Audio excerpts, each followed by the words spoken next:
여러분 안녕하십니까? 다바르TV 주필 권영득 목사입니다. 저는 고전 경제 문학을 연구한 박사였습니다만 하나님의 이끄심으로 목사가 되었습니다.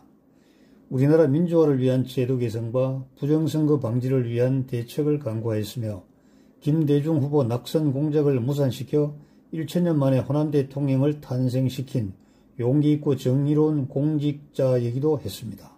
하지만 세상은 아름답게 발전하지만은 않는 것 같습니다.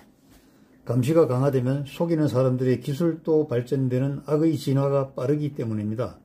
병이 있는 곳에 약이 있다고 하지만 약을 만들고 나면 더 강한 질병이 나타나고 있으니 언제나 치료하지 못하는 환자가 있는 이치와 같죠. 중국 우한의 어느 연구소에서 연구하던 병원균이 유출되어 세계가 팬데믹에 빠졌습니다. 그러나 아직도 우리나라는 방화벽을 구축하지 못했고 백신을 구하지 못해 우왕좌왕하고 있다고 합니다. 외형은 선진국이 분명한데 대응하는 방법은 구닥다리 후진국에서 맴돌고 있다는 자조가 나오고 있습니다. 이런 현실을 타다려면 끝이 없을 겁니다. 그러나 이런 세상일수록 세상을 창조하신 하나님의 말씀에 귀의하는 것이 당연한데 이마저도 쉽지가 않죠. 인간의 뜻과 의지와 견해를 앞세우고 성경을 아전인수식으로 해석한 지가 수천 년이 지나버렸기 때문에 올바로 잡으려 해도 잡을 수가 없는 지경입니다. 성경의 한 구절 한 단어를 놓고도 받아들이는 각도가 구구각색입니다. 어쩌면 당연한 것이기도 합니다. 하지만 예수님이라면 어떻게 생각하셨을까?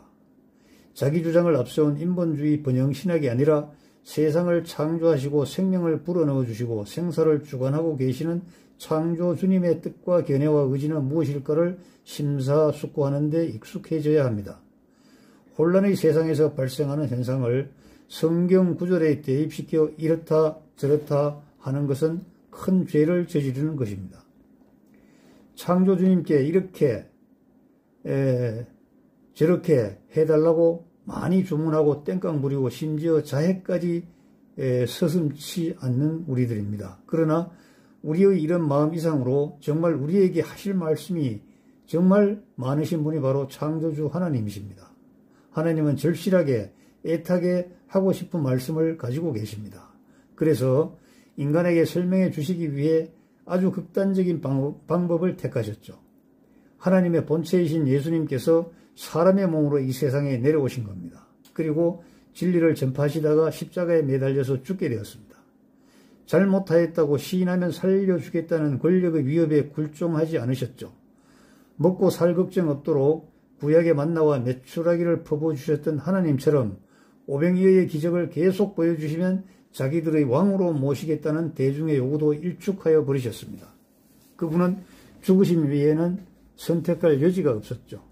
예수님은 죽음을 거두어 달라고 땀이 피가 되어 흐르도록 기도하였습니다. 기도를 마치고 제자들이 있는 곳으로 돌아오셨다가 다시 그곳으로 나가서 기도를 드렸죠. 절박하였던 것입니다. 죽음을 앞에 둔 사람으로서 불안, 초조, 공포의 극치를 보여주신 것이죠. 그러나 하나님 뜻대로 하시라고 마지막 기도를 드렸습니다. 죽음을 앞두신 예수님이 겟세마네 동산에서 보여주셨던 말씀과 행동이었습니다. 우리는 흔히 말합니다. 죽으면 죽으리라. 뜻대로 따르리라. 선지자들의 말을 신조처럼 새겨두고 되뇌고 있습니다. 이런 외형만 보자면 선지자나 사도에 못지않은 결기처럼 보입니다. 그러나 그 이면에 녹아있는 정서는 무엇입니까? 내가 하고 있는 일을 술술 풀리게 해주시면 그렇게 하겠다는 일종의 거래가 아닙니까? 예물을 조금 드릴 테니 100배, 60배, 30배로 늘려달라는 그간의 주문과 다를 게 무엇입니까? 예수님을 믿고 구원을 받으면 세상 일이 잘 풀립니다. 그런데요, 곧 앞뒤가 캄캄한 흑암의 경지로 들어가고 맙니다. 이럴 때 여러분 어떻게 하시죠? 에이씨, 다시는 예수 믿나 봐라. 저주에 가까운 말을 내뱉습니다. 예수를 믿어서 저절로 얻는 구원이 믿음의 전부가 아닙니다. 구원은 첫 단추에 불과합니다. 성경에는 구원의 종착지인 천국에 이르는 과정을 7단계로 구분하고 있습니다. 절대로 잊어먹지 말고 지키길 바라면서 7가지 절기를 만들어 주셨죠. 이름하여 7대 명절입니다. 이스라엘은 의미도 잘 모르면서 7대 명절을 잘 지켜서 나라와 언어를 잃어버리고 세계 도처에서 디아스포라로 살다가 2000년 만에 나라를 수립하고 언어를 회복하였으며 세계에서 가장 강한 민족이 되었습니다. 도저히 인간의 상상으로 불가능한 일이 현실로 드러났습니다. 그들은 지식으로 세계를 지배하며 돈으로 세계를 주무르고 있으며 군사력으로 주변의 막강한 나라들의 위협을 막아내고 있습니다. 영토도 인구도 보잘것없는 나라가 어떻게 이런 결과를 얻을 수 있었겠습니까? 바로 7대 명절에 숨어있는 하나님의 통치 원리가 작동하고 있기 때문입니다. 7대 명절은 전 세계의 복음화를 앞두고 있는 지금의 모든 성도와 국가들에게 그대로 적용되는 하나님의 계획이죠. 7대 명절은 유월절, 무교절, 초실절, 오순절, 나팔절, 속죄절, 장막절입니다. 7대 명절도 세 가지 관점에서 해석을 해야 합니다. 첫째는 구약의 이스라엘 민족을 이끄시는 하나님의 섭리죠. 둘째는 사람의 몸을 입고 이 땅에 오신 예수님의 구속사의 전개 과정입니다. 셋째는 신약의 시대를 살고 있는 성도들의 심령 속에 살아계시는 하나님의 섭리인 것이죠. 구약시대의 이스라엘은 6월절에 애굽에서 탈출하였고 광야길이란 40년이라는 무덤에서 나와서 가나안에 들어가 첫 열매를 하나님께 드리는 초실절을 맞았으며 오순절에 강림하신 성령을 체험하였습니다. 그리고 나팔절, 속죄절, 장막절은 앞으로 겪게 될 절기이지만 이미 겪은 네 가지 절기가 한치의 착오도 없이 이루어졌기 때문에 나머지 다가올 세 가지 절기도 반드시 이루어질 것이라고 믿으며 살고 있습니다. 그 믿음과 행함에 하나님의 축복이 임하여져서 세계 최강의 나라가 되었습니다. 예수님께서는 6월절에 죽으셨죠. 죽으시면서 흘리신 피로 세상을 구원하셨습니다. 죽으시고 무덤에서 사흘간 계신 절기가 무교절입니다. 초실절에 부활하셨죠. 오순절에 성령을 보내주셨죠. 여기까지는 이루어진 절기입니다. 천사들이 나팔을 부는 나팔절에 재림하십니다. 속죄절이 되면 알곡과 쭉정이를 구분하여 쭉정이는 불에 태워버리시죠. 장막절에는 믿는 성도들을 천국으로 인도해 나가시는 것입니다. 그러나 지금 중요한 것은 바로 여러분들과 저들입니다. 신약의 시대를 살고 있는 여러분과 저의 심령을 다스리는 하나님의 계획에 주목해야 됩니다. 우리는 구원을 얻었습니다. 구원을 얻은 것이 바로 6월절입니다. 예수님께서 2000년 전에 흘리신 피의 은혜로 저절로 얻는 구원이죠. 개신교에서는 구원을 가장 중요시합니다. 구원이 천국으로 가는 첫 단추이기 때문입니다. 그러나 구원을 받았다고 하더라도 아담의 선악과 사건으로 인해 발생한 죄성이 수천 년 동안 강화되어 우리 몸속에 남아있기 때문에 이런 상태로 부활의 영광을 누릴 수가 없는 것이죠. 그래서 하나님은 무교절에 무덤 속으로 쳐넣어 버리시는 겁니다. 무덤의 두께와 넓이와 깊이는 사람마다 다릅니다. 열리는 시간도 사람마다 다르죠. 이스라엘은 바벨론의 포로가 되어 70년간의 집단 무교절을 겪어야 했습니다.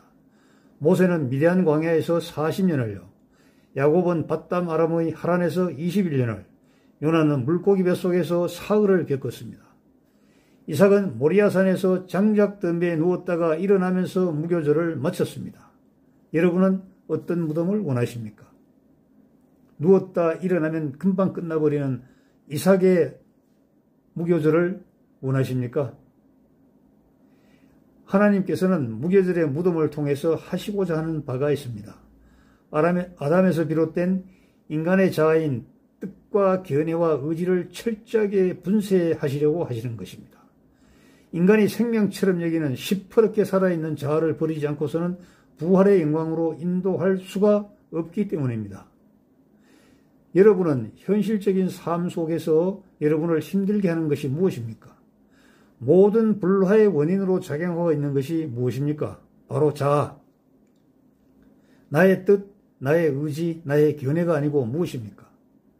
하나님의 뜻과 의지와 견해를 따르지 않고 자기의 뜻과 의지와 견해를 앞세워서는 절대로 안 됩니다. 구원을 받은 성도들이 삶에서 곤고하고 환난을 겪는 이유가 바로 이것입니다.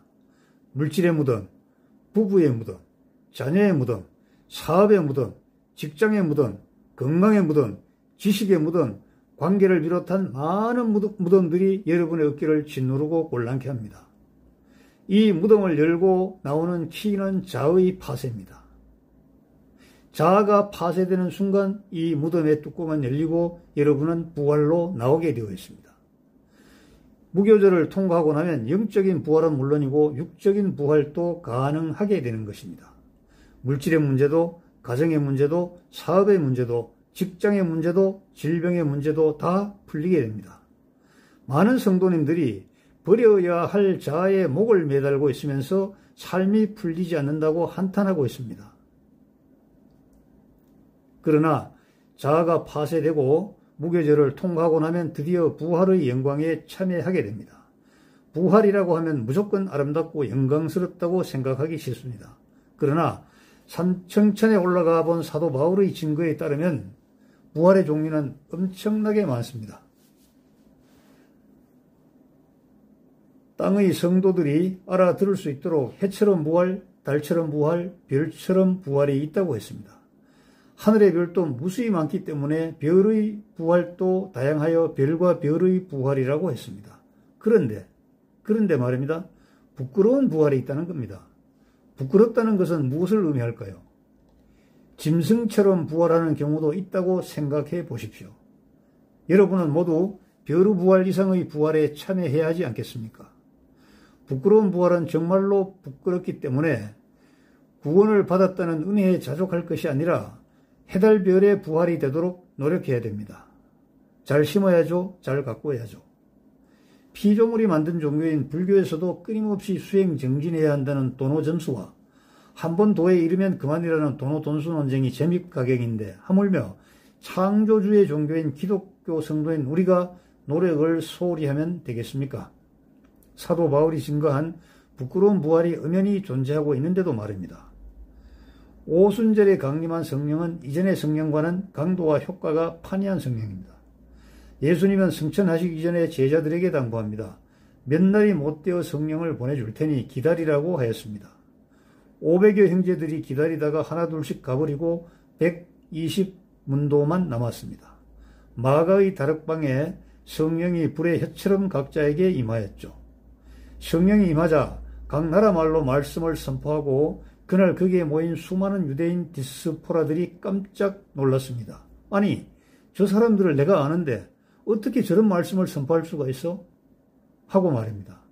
이때 베드로의 설교는 압권이었습니다. 우리도 성령을 체험하고 전도를 해야 합니다. 성령이 없는 전도는 성가시게 구는 행위로 낙인 찍힐 우려가 있습니다. 학교 가다가 만나는 전도자들처럼 예수가 먼저라며 학교 가지 말고 교회 가자고 손목 이끄는 것이나 말마다 성경 구절로 억지 춘향을 부려서는 안 됩니다. 일시적인 용기를 가지고 나설 수는 있겠지만 곧 포기하게 되죠. 성령은 오순절 마가의 다락방에 나타난 단해성 사건이라는 신학자들이 많습니다. 성령 체험을 하지 못하였기 때문에 그런 말을 하는 것이죠. 오순절까지는 경험한 절기죠. 하지만 그 이후에는 예정된 절기입니다. 나팔절은 예수님께서 재림하시는 절기입니다. 성도들은 나팔절을 바라며 살아야 합니다. 그날에 예수님의 신부가 되어 하얀 면사포를 입은 새색시의 모습으로 예수님을 맞이할 준비를 해야 하는 것입니다. 재림하신 예수님은 세상을 심판하십니다. 속죄절이 되면 알곡과 쭉정이를 구분하시어 불에 태우십니다. 불에 태운다는 것은 지옥으로 치워넣는다는 뜻이죠. 여러분은 이때 알곡이 되어야 합니다. 알곡이 되려면요, 죄에 민감해야 합니다. 빨리 회개하고 이러면 안 되는데 라는 생각이 들면 하던 일도 즉시 중단해야 합니다. 장막절은 천국입니다. 천국의 느낌을 미리 맛보는 절기죠. 세상에서 천국의 삶을 미리 느낀 사람들이 많습니다. 요셉은 바로의 수레와 인장을 받아서 천하를 통치하게 되죠. 신학 시대에도 많은 성도님들이 천국의 삶을 체험하면서 살다가 갔습니다. 여러분도 이에 참여해야 할 것입니다. 지금까지 설명한 대로 7대 명절의 순서를 가슴에 새기고 말씀을 듣고 성경을 읽어야 합니다.